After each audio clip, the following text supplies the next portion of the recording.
Honnêtement, je dois dire que je suis chanceux d'avoir des spectateurs comme vous, regardant mes vidéos et commentant par leurs questions. On est heureux de vous servir par nos réponses et vos questions et content de vous préparer des vidéos après vos demandes. Déjà, cette vidéo sur la leucémie myéloïde chronique était demandée sur Messenger, sur Facebook, sur commentaires YouTube, sur email, sur feedback de notre site, un peu partout. Donc enfin, réalisez et partagez. Alors, donnez votre attention, je vous souhaite un bon watching. Alors cette fois-ci, similairement à la leucémie aiguë qu'on a déjà parlé dans une vidéo sur notre chaîne, la leucémie chronique est aussi une hémopathie maligne myéloproliférative. Mais pour les points d'opposition, l'LMC se caractérise par une prolifération médullaire clonale acquise des cellules myéloïdes, avec une différenciation terminale, et non pas des cellules immatures comme dans la leucémie aiguë par blocage de différenciation. Cette expansion clonale de progéniteurs très précoce est la conséquence d'une anomalie génétique résultant d'une translocation des bras longs des chromosomes 9 et 22, noté T922. Le chromosome résultant alors s'appelle chromosome de Philadelphie, responsable de cette prolifération, comme premier mécanisme physiopathologique de la maladie.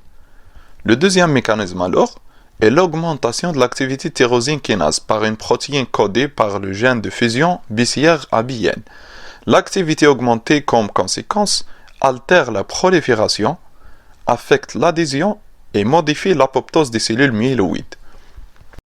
Cette physiopathologie explique l'apparition d'une splénomégalie sur le plan clinique, qui amène le patient à consulter pour une pesanteur abdominale ou des douleurs de l'hypocondre gauche.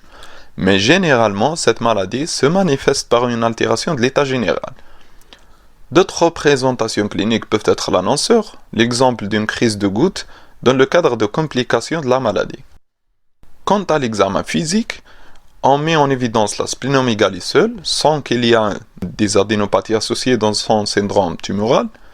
On peut avoir un syndrome anémique à l'examen parfois, sinon sera découverte fortuitement à l'aide d'une formule sanguine.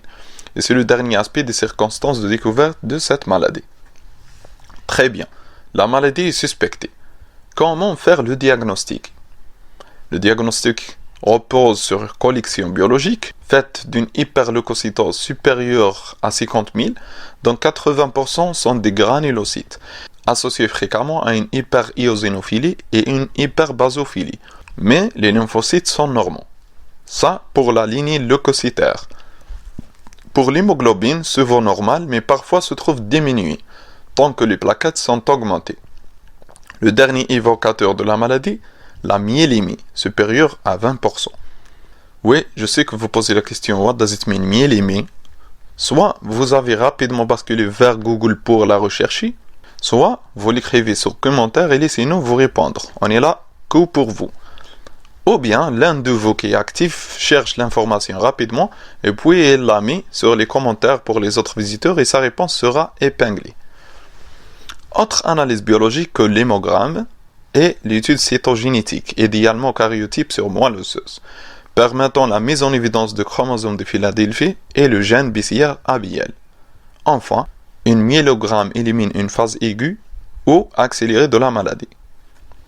Ces résultats diagnostiques sont retrouvés dans la première phase de l'évolution spontanée de la maladie leucémique myéloïde, donc la phase chronique, parce qu'à la deuxième phase, la phase accélérée, malgré qu'elle est inconstante, on trouve cliniquement une altération importante de l'état général, avec une importante splénomégalie malgré un traitement, alors biologiquement, l'hyperleucocytose est majorée et la thrombopénie est installée, avec présence des blastes entre 5 à 20%, au niveau de la moelle osseuse quand on l'analyse par myélogramme.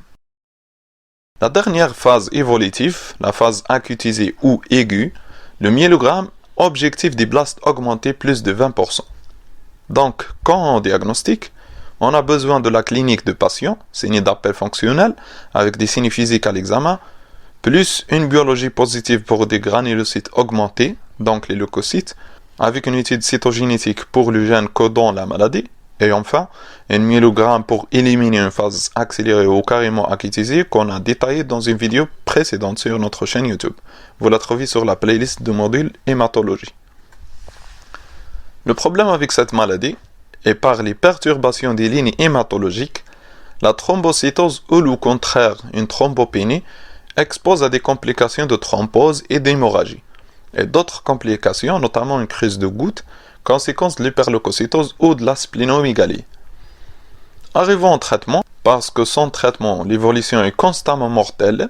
Un traitement bien sûr administré après un bilan pré-thérapeutique se base, dans la phase chronique de la maladie, sur l'inhibition de l'activité tyrosine kinase par la molécule appelée imatinib.